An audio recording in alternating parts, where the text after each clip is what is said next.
Hey everyone, I'm Angie Miller and I'm the host of Strong Mind, Strong Body.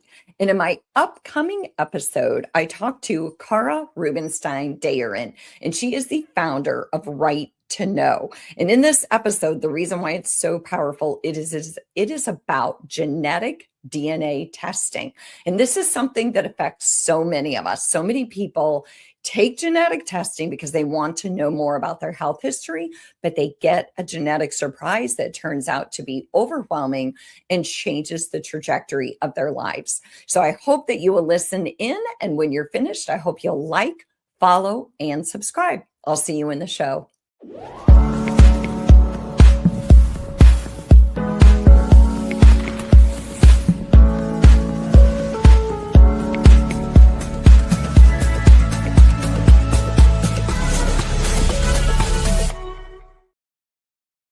Hey everyone, welcome to Strong Mind, Strong Body. It is so good to see you here at the start of the year.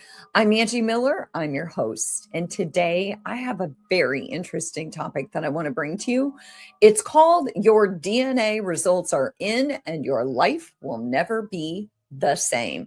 So I'm bringing this episode to you because I find that one of the most common holiday gifts is here's your 23andMe kit, or here's your Ancestry kit.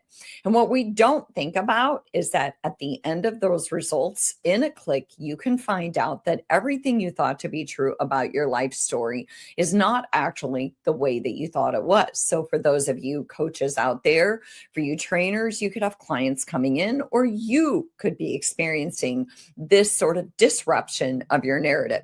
So today I have Kara Rubinstein Deyerin, and she is the founder of Right to Know. And I can't wait to bring her in because she's going to really give you a lay of the land of what this looks like for those who get results they weren't expecting. So Kara, I'm going to bring you in and have you introduce yourself. Hi, How I'm are you? Kara. It's nice to see you, Angie. It's good to see you too. So Kara, give us a brief, tell us what Right to Know is. Sure. Right to Know was founded because when I got my DNA test results, I felt like a unicorn. Like, who has this DNA surprise? And there really wasn't anything out there to support me. Plus, I'm a non-practicing attorney. And as I dug deeper into what all of this meant, and as I started processing, I realized I lacked a lot of legal rights that I thought I should be entitled to. So Right to Know was created foremost to provide support to people experiencing a DNA surprise, or anybody really impacted by what I would call loss of genetic continuity. Because it's not just the people who have a DNA surprise who are impacted, but it's also the families that we've created, our new families that we are discovering, and the families that we grew up with. And everybody needs support. So first and foremost, support, and then doing legal advocacy, and then education for the public and therapists and coaches, because we need help processing. Yeah. And I really appreciate that you said that too, because yes, and it is definitely the person who takes the test, but it's also family. It's also the family on the other side. There's so many people that are impacted. And I don't think that we realize when we give these tests as gifts, or we take these tests, that there is a high likelihood there could be a surprise at the other end. And sometimes surprises are like, yay, I got a surprise. And sometimes it is such a powerful disruption of a person's narrative and who they thought they were. So take us back to January of 2018, when you were expecting to learn about your African heritage. And instead, the screen showed that you were 50% Jewish, 0% African. What were the first words that went through your mind? Untethered. I was thinking about this. Like, what's that in that moment, that millisecond? And not everybody realizes it right away. In my case, I pulled up the famous pie chart, and it said 50%. And I was like, oh yeah, I'm half Black, 50%. And I should have thought about it for a second, because if you're half Black in the United States, due to slavery, you're not half Black. There's no such thing, right? You've got pieces of different African ancestry. So it would have shown a whole bunch of different slivers, but there was my pie, half something. And then it said Ashkenazi, which I've never heard of before. It sounded like somebody sneezed. So for me, I knew right away that something was off. And you feel so untethered, like you're cut from your sense of self, your foundation. The best way I can describe it to people who've never experienced it and I think it's really hard to describe them, is I have 3 sons, and we were in a water park, a huge theme park, and he was 4 years old, and he wandered off, and we could not find him, and we spent 15 minutes trying to, and then we called security. And when I was talking to the security guard, it felt like my bottom had dropped out of me and the world zoomed out, and I was like in outer space looking down. I felt so small. That's the closest thing I can tell people to what it feels like when you have a DNA surprise. I feel that. I feel that a lot. It's so much to take in and absorb, and it's just, it changes everything, and it feels like it's not what you expected. You expected just to get some information, but not that information, not the type of information that potentially unravels your entire life and identity. So I can imagine. So you describe losing your ethnic identity with a click of a mouse. And that stayed with me because I too have a story, but we're not going to dig into my story today. So you describe it as with the click of a mouse. And it's like the big reveal, and it's not what's expected. So for someone who's never ever experienced this, can you describe what it feels like to all of a sudden not know who you are? And like what parts of you felt like you were solid, but what parts felt like they crumbled? I guess that's kind of 2 questions. So feel free to extract whichever one speaks to you. I mean, every part of you feels like it crumbles. You don't take anything for granted anymore. There's no sense of identity or self, no foundation for which you can stand on about who you think you are. Right after my discovery, I couldn't look in the mirror. It took months before I could look in the mirror until I had identified who my genetic father was. I couldn't, you look in the mirror and you see a stranger, you're like, where do my eyes come from? Where's my nose come from? And then you have to decide, are you going to tell your family? Are you going to tell your father who raised you? Right. And for me, I would trip over things. When I was talking to the man who raised me, Kenny, I would be like, oh, I can't sing like that. Oh, wait, that's not true anymore, so, and I don't have a good poker face, so I decided to tell him. But the number one thing for me losing my ethnicity was I just felt like an imposter. And that sense of imposter feelings really goes with every aspect, I think, of the discovery, because now you don't quite fit in the family that you grew up in. And you certainly don't fit in the family that you discovered. So you kind of feel like an imposter in both of those. But somebody who has an ethnicity shift or surprise also feels like an imposter in the ethnicity that they were raised in, because now they don't have what I call your DNA card to go with that. But in your new ethnicity, you don't have any of the lived experiences, traditions, or cultures that makes you feel comfortable in that new ethnicity. So I think really the number one thing that I would use to describe this is just feelings, imposter feelings. Yeah. Imposter is so true. It's like you're standing in the middle of the street, and one side is this one side of the family, and the other side is the other side of the family. But to your point, you now recognize that you don't really belong in the family that you thought you belonged in, but you certainly don't belong in the family you don't even know. And there's so much unanswered that anything that there was an answer to is questionable, right? So I think you even question maybe what could have been true, but now everything is under question. Yeah, you live in a sort of, it's called your ghost kingdom in the adoption world, but it's like, what would my life have been like had I been raised in that family, or had I grown up in that situation?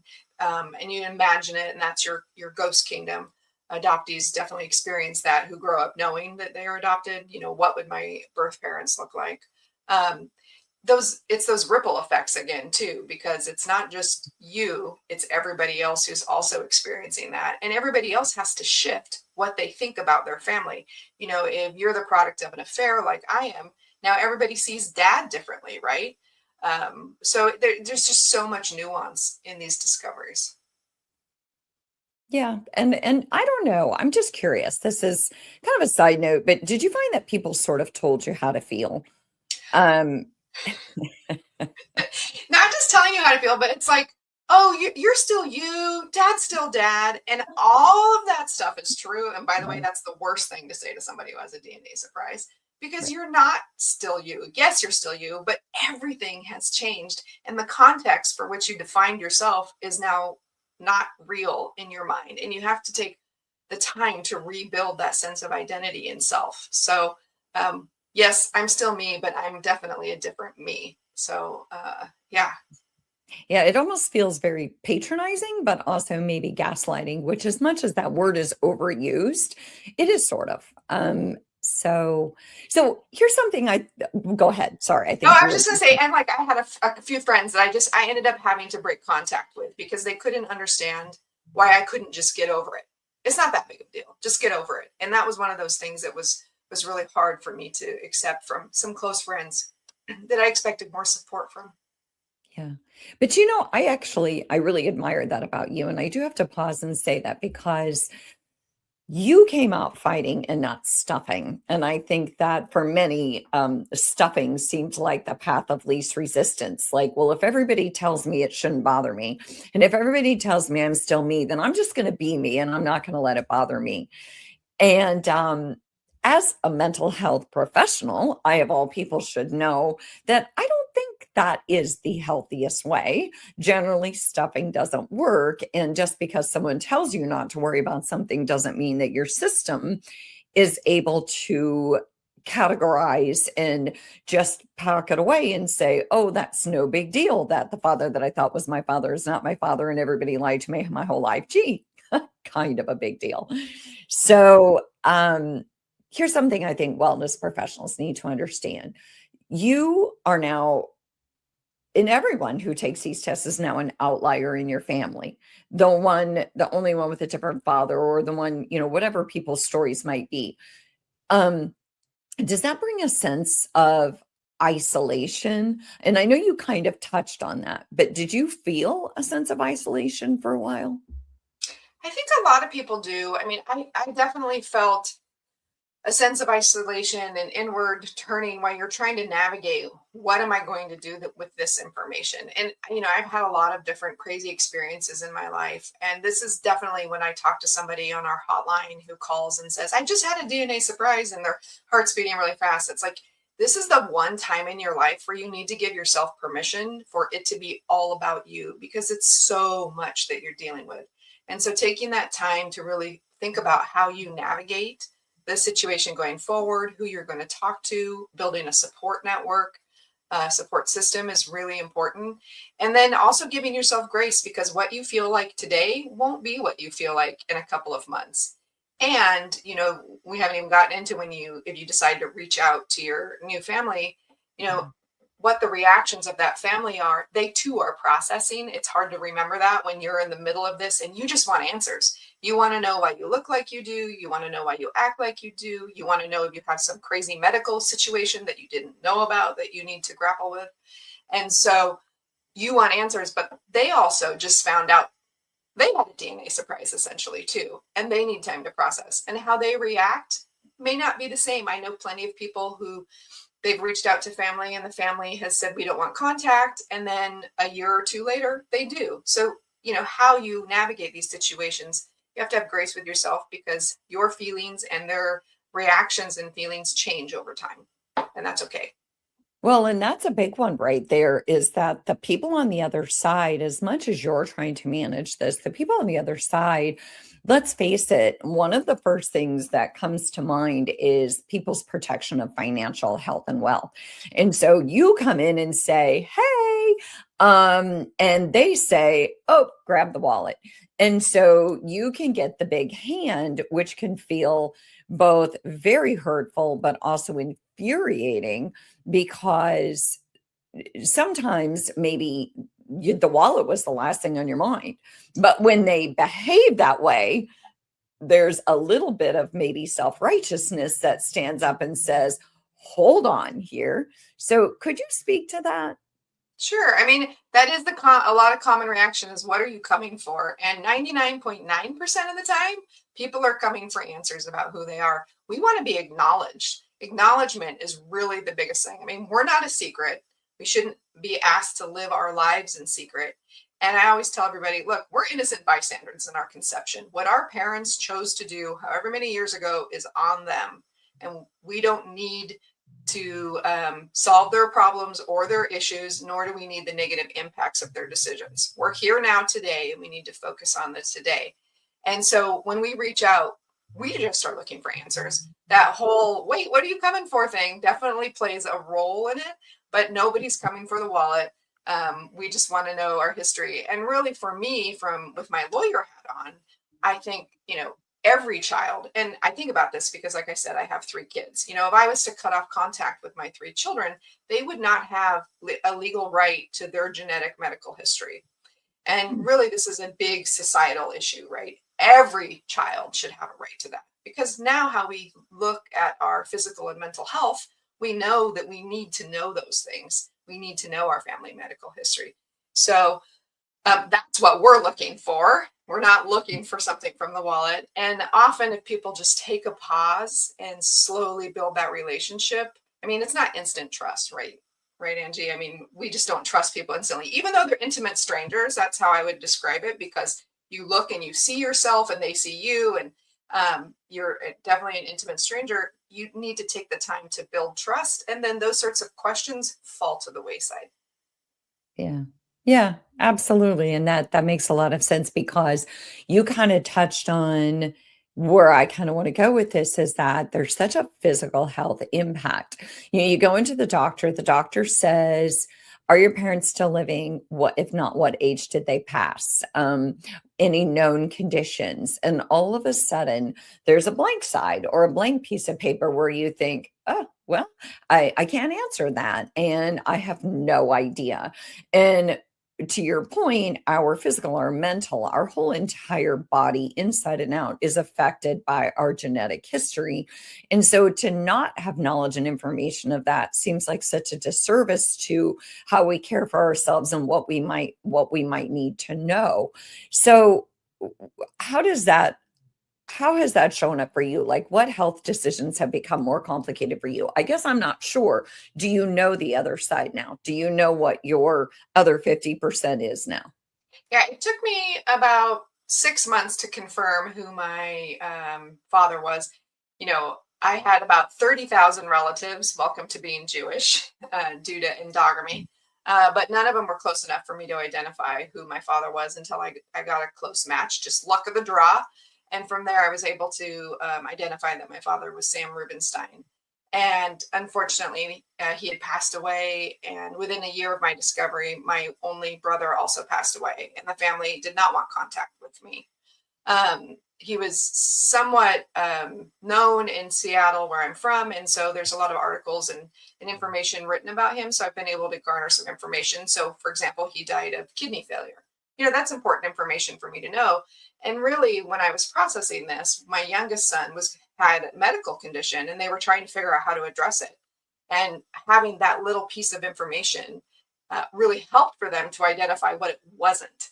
And so I could be indignant about the family not sharing medical information with me for my child. It was a lot harder for me to do that for myself, but I should have been indignant for myself as well. Because, we mimic our health habits after the family that we grew up in. Oh, dad, has high cholesterol, so you change how you eat, those sorts of things. Well, what if that's not true? And then there's the practical aspects of these discoveries with your medical history. It's not that easy to take out that other half off of your medical chart. And most people don't realize, when a child is born now, because of technology, the health history from both parents are automatically put in that child's chart. And it's really hard to change those things. And medical professionals really don't have the tools yet on how to communicate effectively and politely with people who have discoveries. So also often medical professionals are somewhat dismissive of our discoveries and the impacts on our medical and mental health. Hmm. That was really well said. And to your point, and no, I didn't know that. I didn't know that, mom and dad's history automatically goes in. And yeah, to backtrack that could be really complicated. But also what spoke to me is when you said that you had a harder time basically fighting for you, but you could fight for your son. And isn't that true? Like, as mama bears or papa bears, we are probably more likely to be fierce advocates, more for our children than we are for us. But to your point, it helps to be a fierce advocate for ourselves insofar as we have the capacity for that. So you founded Right to Know, which I think is an amazing organization. And when you founded it, what were people who had tested telling you that they needed the most? I think what we touched on earlier, the fact that you feel alone, you feel like a unicorn who grew up thinking they were half black to find out they're not at it, in their 40s, right?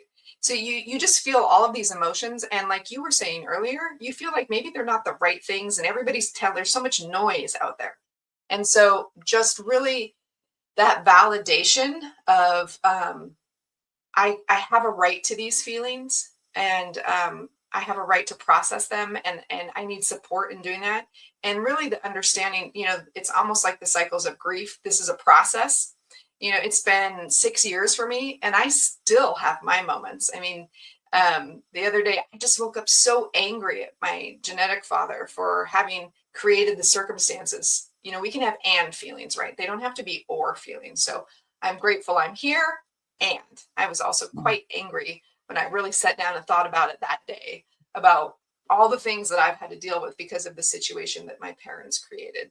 So really, I think the number one thing that people who are having these discoveries look for is that support mechanism, that validation that it's okay to have the feelings that we do. And then it's an amazing community of support out there. That's the positive side of this for me, is the community out there has been so amazing and so supportive, and they're always there. I can go almost anywhere and meet somebody who's had a DNA surprise. Turns out my family is originally from Poland. So one of my sons and I went to Poland to look at our little ancestral spaces in Poland. And I met with some people who had DNA surprises in Poland and had dinner. So the community is vast and large. At minimum, 1 in 20 people have misattributed parentage, meaning that one or both of their parents aren't genetically related to them. And a lot of people predict that number is higher. There's not a lot of great data. So that means that they're either donor conceived, they're adopted, or they had what we call an NPE, a non-paternal event where their dad isn't their dad from an affair or an assault or some reason where paternity's hidden. So 1 in 20, it's a lot of people walking around who don't know their genetic identity. Well, and to your point, surely it's more because those are only people who test. So I can't tell you how many friends I have spoken to who know my story, and I bet you've heard this, who say, "Oh, I'm never taking that. I don't even want to know." And part of me thinks, yeah, if I had to redo spinning in a tube, I might have thought twice about it. If somebody, I have I part of my keynote, one of them is to say there's no black, what am I trying to say? There's no black box label on, or what is that? What am I trying, like Oh, like a, the warning, like on a cigarette pack? yeah, there's no It's not warning, big enough, but right, that says, hey, you know what? This could really blow your life up. yeah, but nobody thinks it's going to be them. I did not. Everyone's like, didn't you look in the mirror? What's wrong with you? And it's like, yes, I did. And I trusted my parents. And my dad knew. I mean, I asked him, I said, hey, Dad, let's do this DNA test. I want to know where in Africa we're from. He's like, oh, baby, they've done to our people in the past. Why do you want to do that? And I was like, oh, it's important to me. Knowing our ancestry is important to me. And he's like, okay, neither of us expected the results. And so I don't think a lot of people do. Right to Know did a study a few years ago. We had more than 600 people, and only 8% said they wish they didn't know the truth. Because while the number one word is shock, the number two word is validation. And why is that? Because somehow, for me, I always thought, I was asked to be a round peg in a square hole my whole entire life. And I thought, oh, well, that's because I'm mixed, right? I'm supposed to be white over here or black over there. And I want to be both. And, society at the time didn't allow for that. But really, there's this sense of, you don't fit with my family. What's wrong? And children internalize that. It's called genetic mirroring. When you grow up without seeing your physical and other traits and likes and dislikes in the people around you, you internalize that and think something's wrong with you. And which is why, telling children from birth about their true genetic parentage is so important, because then they have context as to why they're different from the family that they're growing up in. And so that's why the number 2 word is really validation and knowing, understanding their identity. 75% of the people we surveyed said, I understand myself better. Yeah. That word is here. I'm holding that word because it's so true, because as a child, you sense, that's all I can say. You sense. And so many times you don't know what you sense or why you sense it. You just sense that you're different from your siblings, or you might sense that there's a different dynamic in the way that you're parented. Your system senses and feels and understands, but you don't have that validation. You don't have the knowing. And so your mind as a child will often tell you that you just don't belong, or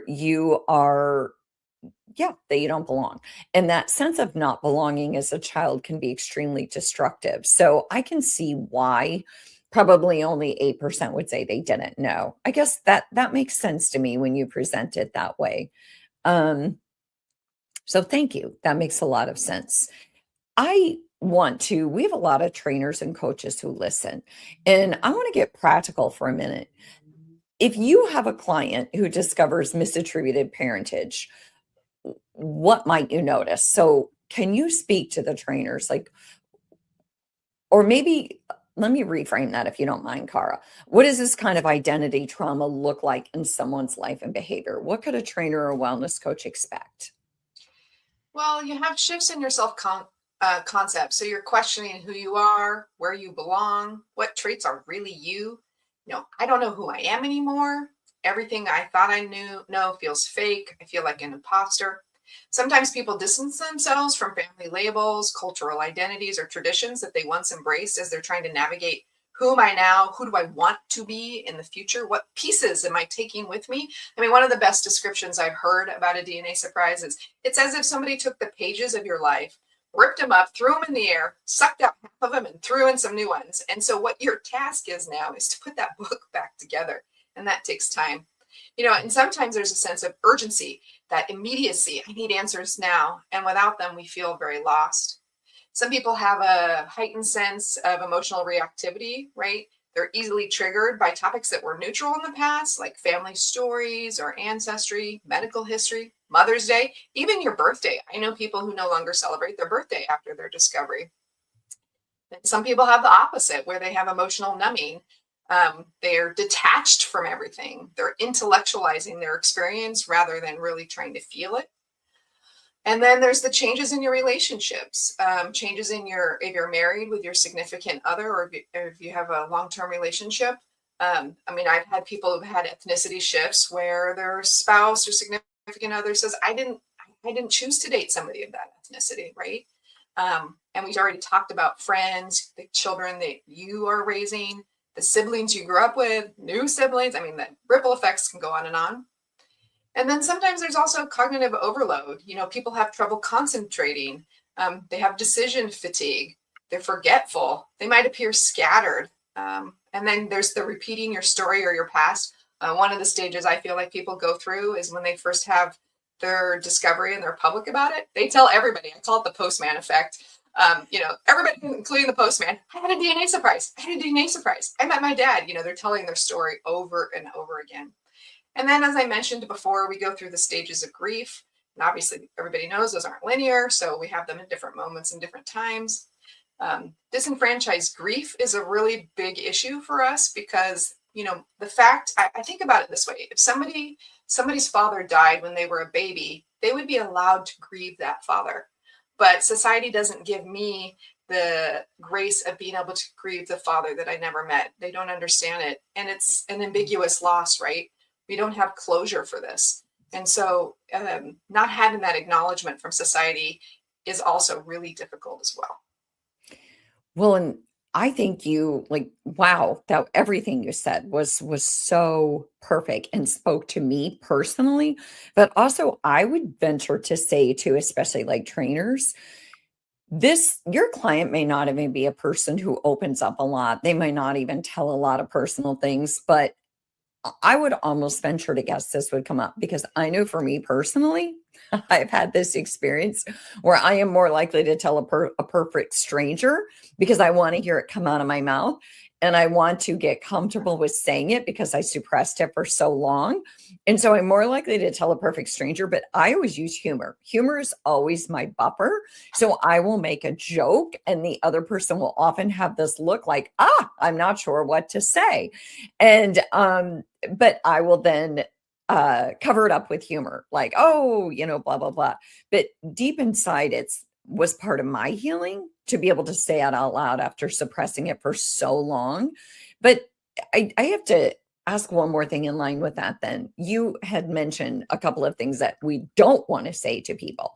What is just a couple of profound, empathic, compassionate statements we can say when people give us this? Because I almost feel like they're giving you this big boulder. I'm sure that I gave people my boulder. And then I handed it to them and they were like, oh, I don't know what to do with this boulder. Please help me. What would you tell people to say? Just one or two statements. Yeah, I mean, I think just for anybody navigating, this is a big trauma in somebody's life. Obviously, we experience these discoveries on a spectrum. We're not a monolithic group, so there's zero impacts and full trauma, and people fall in the middle, I think, to the traumatic side. And so just saying, this is a lot for you to process. Are you okay? What can I do for you? How can I support you? And then really saying, can I help you build a support network? Do you have a support network? Because really talking to other people, especially in the beginning, who have had a similar experience, you start to understand, I'm not crazy. These are normal things. It's okay to feel, it is okay to feel this way. It's okay for what I'm feeling.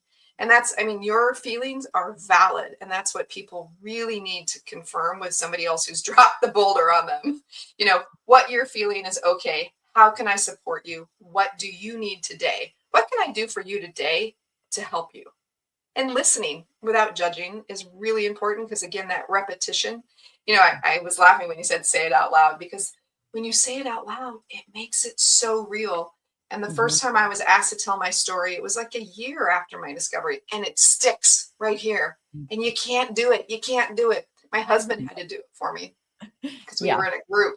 And then you do it, and then you do it more. And eventually it starts to integrate and you're comfortable with it. Secrets fester. They impact our bodies in ways that we just don't even realize. So being able to talk about it is so important.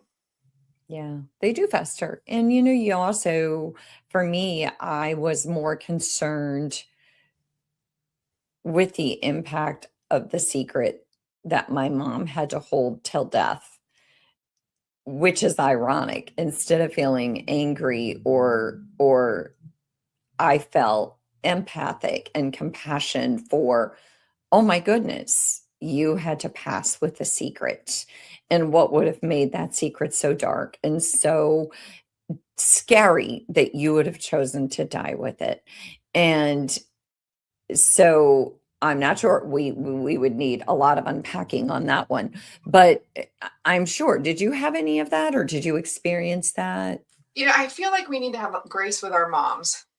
We have to understand the time period that our mothers lived in is not the same time period now. And it also depends on where you are geographically, right? I mean, think about how long ago women were allowed to have a banking account in their own name.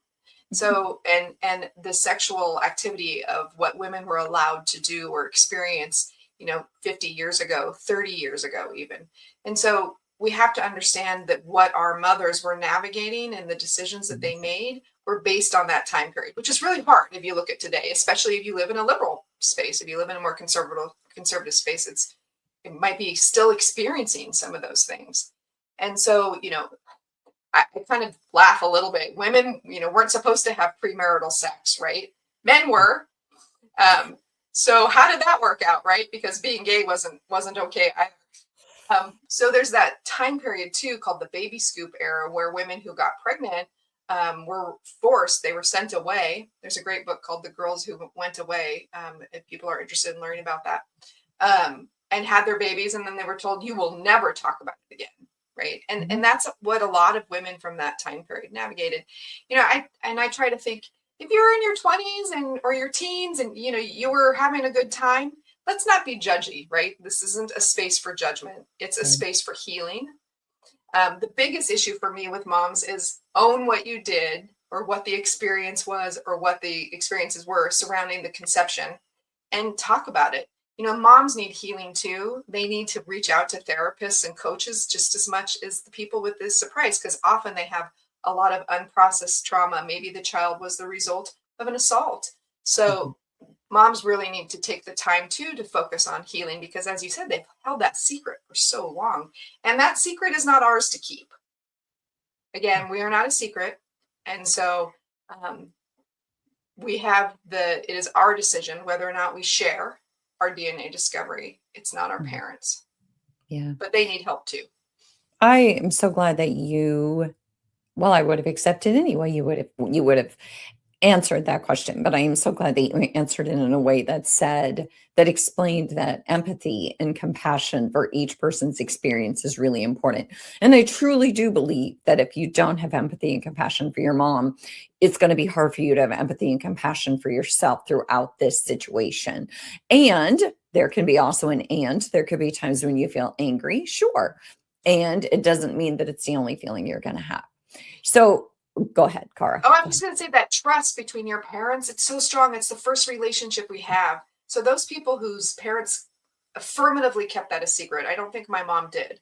But when you have that process, there's that sense of betrayal that really is another layer.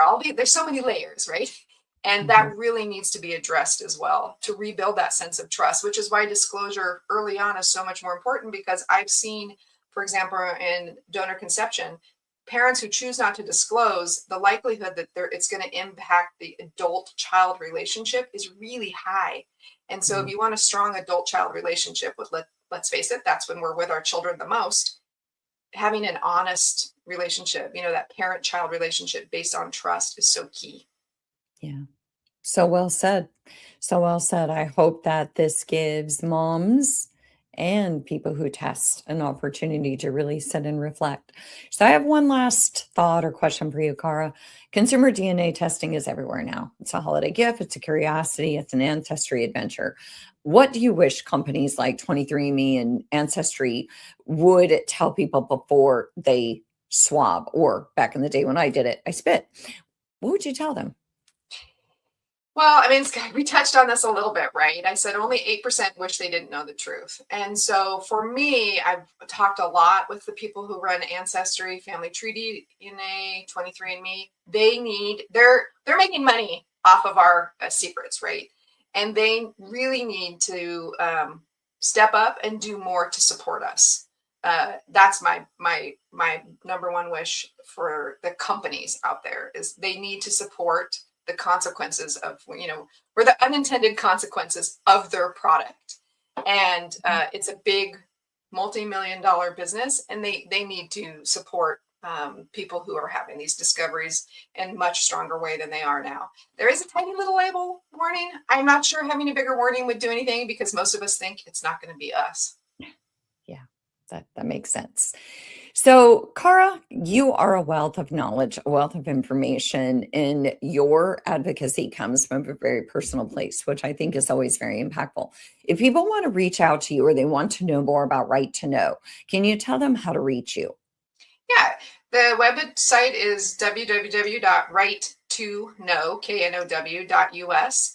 We have a list of therapists and coaches there who have experience working with people who have discoveries. What we're seeing right now on our hotline is a lot more parents reaching out, dads who are like, oh my gosh, I just got a phone call and I have a new daughter. How do I process this?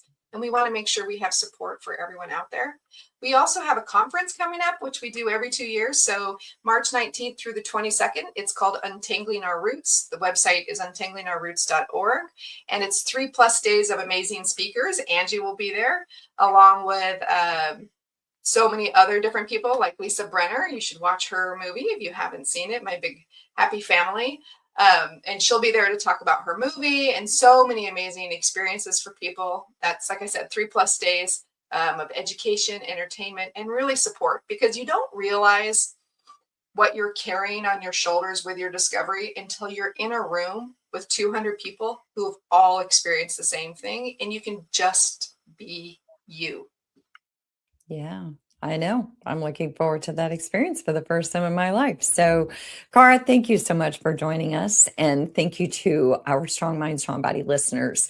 I really hope that you got a lot out of this episode and something profound that you can share with someone you care about. We'll see you next time.